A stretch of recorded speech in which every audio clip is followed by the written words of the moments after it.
Emirates. Joining me now, Democratic Congressman Steve Cohen of Tennessee. He is a member of the Ethics Committee as well as the Judiciary Committee. Congressman, always good to have you on the show. So your reaction, sir, to this new focus by Mueller's team? It's just a continuation of the White House being an opportunity for the president and people in the administration to make money and enjoy a rich life. We've seen it with Trump keeping his business interest and not doing the traditional thing of putting it either in a blind trust or selling. Jared Kushner, the same thing, and they take their opportunities to travel the world and meet with influential individuals who can lend money or governments who can lend money. And if it's a government, it's violating the Emoluments Clause because that affects Jared Kushner, even though he's not the president, even though he doesn't draw a salary. There might be a line that he didn't take $1 a year, he takes no salary to get away from the ethics laws, but the Emoluments Clause is beyond that, and his trying to get money from the Qatar interest is a violation of the Emoluments Clause, and it's just greed and grifting. You know, specific to Jared Kushner, the New York Times report says that there are 2 loans that Jared Kushner's family business got after a series of meetings in the White House, loans totaling, over $500 million. So what is your biggest takeaway from this report? And are you surprised by any of this, given the fact that these people in high-profile, high-powered, huge businesses had to divest themselves from some aspect of it? And, there's been concerns about things. I mean, not full tax reports have been returned, so there's no full comprehension of where money is invested with any of these companies.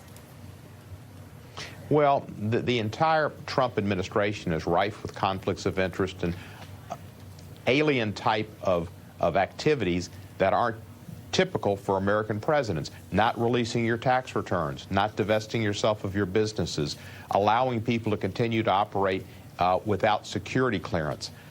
This is a White House that's running contrary to what the norms are.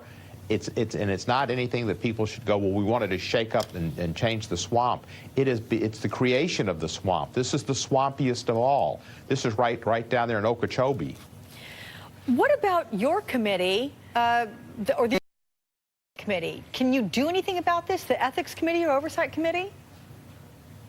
Ethics Committee only deals with ethical questions concerning the members of the United States House of Representatives. On Judiciary, we should be looking at it. We're the People's House, and we're the committee that has the most direct jurisdiction over the FBI, the Justice Department, and these conflicts with the Constitution or violations of the constitutional prohibitions. But our chairman has done nothing at all. We have had Mr. Wray before us. We've had General Sessions, we've had Mr. Rosenstein, but nothing to go into investigations of violations by this administration. And the excuse has been that there's been the Mueller investigation and that the intelligence committees are looking at it. That's not a good excuse.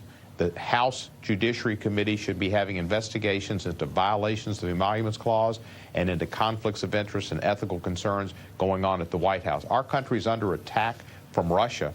And what does our president do? Nothing. He said nothing about the 13 Russians indicted for interfering in our elections. He is acting in all ways as if he is a cheerleader for Vladimir Putin and not the president of the United States of America.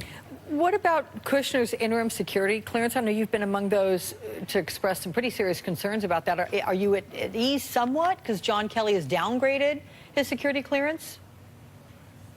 I'm pleased that it was downgraded, but I don't doubt for a second that Donald Trump, who does not read his national briefings, hands them to Jared and asks him to tell him what's in here or lets him look at them. Trump has no concern with the law. He never has. He never paid. He didn't pay subcontractors. He didn't care about paying his own debts. He went to bankruptcy court. Trump University was a fraud and a joke, and he paid $25 million to settle that lawsuit, and he settled other lawsuits. And of course, he gave Stormy Daniels and the runner-up for Playmate of the Decade 6-figure settlements to not bring actions and to be quiet. This man does not care about the rule of law. He doesn't respect it, and we are concerned. But there's very little we can do without our chairman acting. And right now, we need to. The Republicans control what goes to the floor. And unless we get a Democratic leader, a Democratic speaker, the Republicans will continue to not have investigations or votes on issues that are of importance to our country's security. Well, I do want to make it clear that it wasn't the president, it was Michael Cohen who was paying these six-figure salaries. I mean, do you distinguish between those two? Theoretically, that's what Michael Cohen says. He gives Cohen a bad name. I hate to hear Michael Cohen, because that's my name too, and it's my brother's name. But nevertheless, he says he paid it. I don't know that he did, but if he did it for Trump. He did it within 2 weeks of the campaign after Stormy Daniels said she didn't want to continue on with the process. A little extortion on her part, but it's you lie down, you get up with. And it's all a pretty disgusting situation that we have to discuss who paid the money to make the public not know about an affair that the president had with a porn queen right after his wife had given birth to a son. This is stuff that would take any president in history and throw him in the dust trash bin.